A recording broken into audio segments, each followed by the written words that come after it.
Hello, and Merry Christmas. Today's video is your Christmas Day Q&A. I asked you guys on both of my channels to ask me some just general questions for a Q&A because there's not really going to be any football news coming out on Christmas Day. The journalists are going to be taking the day off. The clubs are going to be taking the day offs. So I thought this would be a good day to do a Q&A because I was going to do a Q&A for hitting 100k and I actually never did that, and that happened like a year ago. So I haven't done a Q&A in a while, so let's dive into it. Starting with the first question we got, and I had a couple people ask me about music taste. You know, what is my album of the year? What is my music taste? Rock chick, raver. And to be honest, my album of the year, I think on Spotify, was Rumours by Fleetwood Mac. But if I was to describe my music taste, I would say very basic. I have very basic, girly pop taste in music. Rihanna, Billie Eilish, The Weeknd, Christina Aguilera, they're often coming up on my Spotify Wrapped. In terms of like albums, I like a bit of old school. I like a bit of Fleetwood Mac, like a little bit of Dolly Parton. I do like a bit of 80s. You know, you can't go wrong with some 80s, but I know Fleetwood Mac is more 70s. I think Rumours was my album of the year this year. So it's a mixture of like basic, classic, girly pop and old school stuff, which, yeah, I have really rogue taste in music. I also do like a musical soundtrack, to be honest. Let's dive into our next question, which is, what are some of the positive and negative impacts of being a content creator on YouTube? And I could talk about this one for a while, but I've put it into some categories to kind of explain the positives and negatives. First of all, I really enjoy being a content creator on YouTube, and I think the positives far outweigh the negatives. I think there's a lot more positives. I get to do something I love every day. Like, some people have to go and do horrible jobs every day, and I get paid to do something I love. So there's like 10 million more positives than negatives. If we're talking negatives, you don't really get paid time off. Like, if I took a week off making videos, I'm not going to make a lot of money because most of my views come in the first 24 hours because it's news related. So when I'm on holiday, I don't really get a break. I can't really switch off for a week. I can switch off for 1-2 days. But again, there's no rewards of that. Like, you have to be on it. Like, in the summer holidays, it's the busiest period for me because it's a chance to enter this preseason. You're waking up at 3 a.m. to watch the preseason games. There's a lot of competition in this industry, so you have to be on it. The second negative for me is just, I guess, hate and creepy stalker people. It doesn't matter who you are, what you say, what you look like, what you do. If you have a big enough following and you reach enough people, you're always going to get hate. And I feel like that doesn't bother me too much now because I know it's not personal to me. It's probably more because I'm a woman in the football industry that I get more creepy stalker people. Like, some creepy messages, some weird messages, or, oh, that's a bit weird behavior. I've had to deal with some, let's just say, interesting people who've told me some interesting things, and I think, please block a lot of the time. So for me, probably the biggest negative is maybe that there is some strange men out there that are a little bit creepy, and I'm thinking, look, I'm not interested in any of you lot, so please leave me alone. Burnout, I guess, because you make videos every day.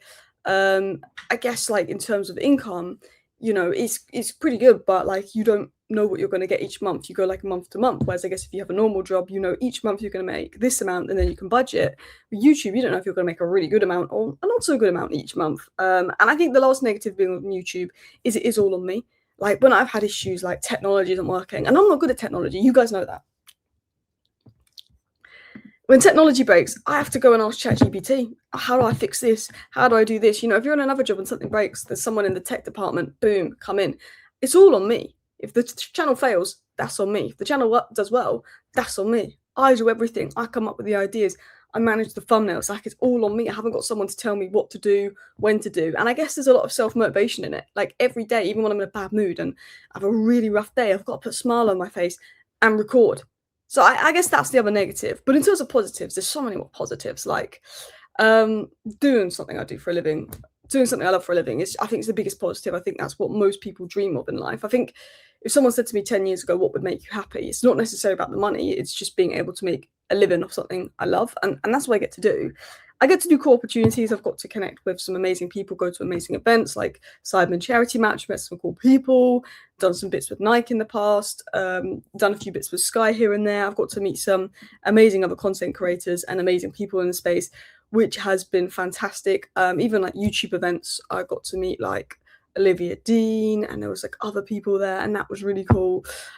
So I think that's like a positive. And then just the freedom of being your own boss. Like, a lot of the time on a Tuesday and a Wednesday, I'm thinking, I'm just going to take myself out for lunch or see if one of my friends has got a day off. It's quite nice because I work Tuesday, Wednesday evenings for Champions League. So in the day, that's quite nice. And I guess you've got like higher earnings potential on YouTube.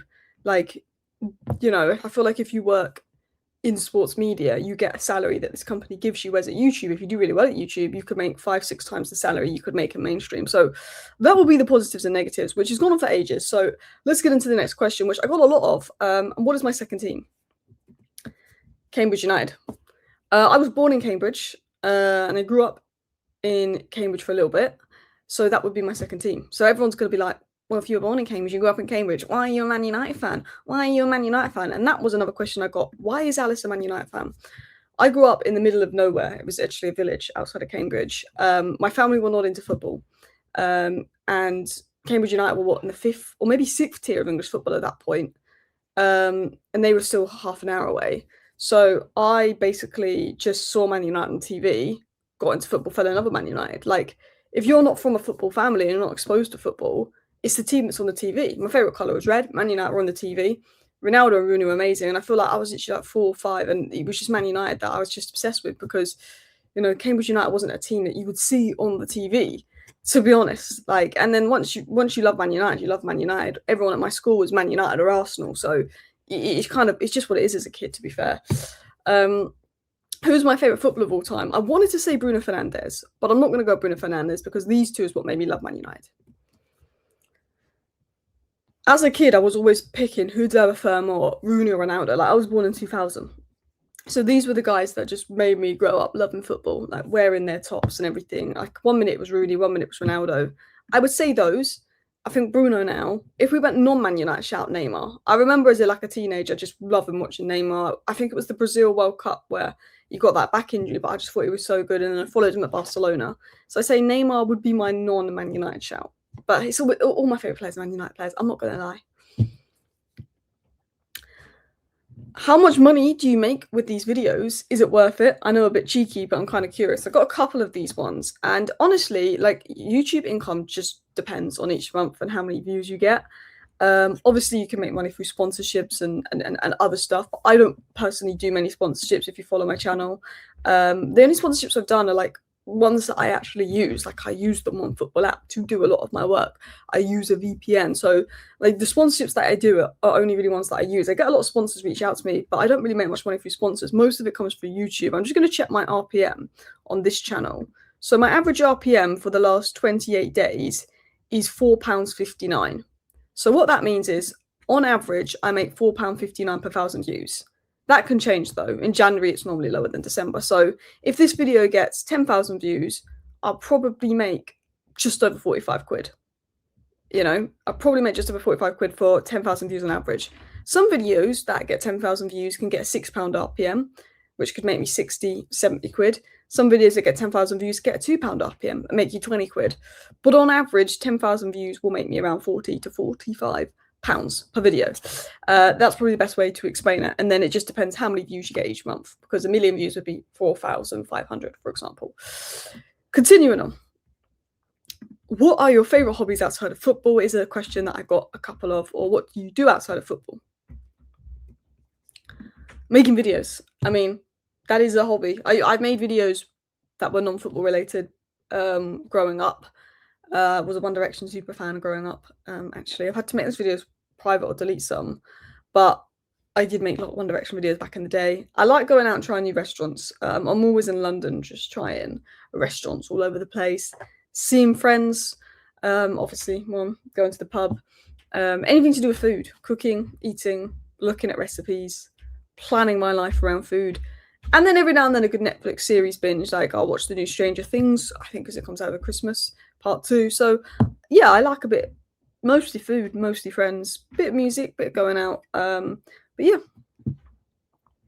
Could you see yourself going into mainstream work in the future? Is there a job in mainstream industry you'd like? And this question is very similar. In 5 years, do you still see yourself on YouTube, or do you secretly dream of a future on TV?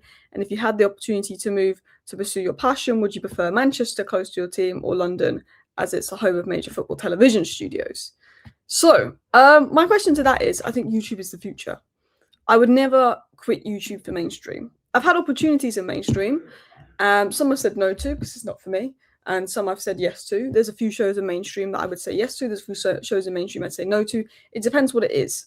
Like, I don't want to be sitting on mainstream TV doing prime Man United, prime Liverpool combined 11s when I wasn't fully. I was like 5 when Man United were in their prime. Do you know what I mean? I wouldn't want to do stuff like that. But there's stuff on TV that I have really enjoyed doing. Like, I really like the Lowdown podcast. I've done that with Doogie. I think that's actually on YouTube, not TV. But I've done some mainstream work. It depends on the opportunity, really. I think if it was a really good job in mainstream, then I would take it. But I would never quit YouTube for mainstream because YouTube is the future. There's a reason why mainstream keep going and getting YouTubers, because that is the future. Like, and I was talking to somebody from YouTube about it, and obviously YouTube is the most consumed streaming platform. Obviously, companies like Sky Sports, you know, if they do a blind bid every couple of years for the Premier League rights, and if Sky Sports don't win that, then they're in a lot of trouble. Do you know what I mean? So I always feel like YouTube is the future. YouTube is the way to go. Netflix may want the Premier League rights in a few years. You never know. So I think, you know, always prioritize YouTube. But if I get a good mainstream opportunity, I'd take it. And yeah. Alice, if you could choose 2 current players from any other Premier League club to join United, who would they be and why?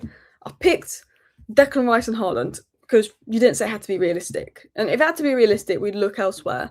I was torn between Caicedo and Declan Rice, but I was just thinking Ruben Amorim, like what Ruben Amorim wants. And I think we need a bit more height in the midfield and someone that just runs and runs and runs and runs. So I've gone with Declan Rice and then I've gone with Erling Haaland because just he's a monster. Haaland and Bumo and Cunha is a ridiculous front three. So if I could pick any 2, you've got the best goal scorer in the world, you've got one of the best midfielders in the world. Boom. So I think that is the end of the Q&A, people. But I just wanted to do a short Q&A answering your questions. If you like this, maybe we'll do another Q&A at another point. Thank you for watching. Bye.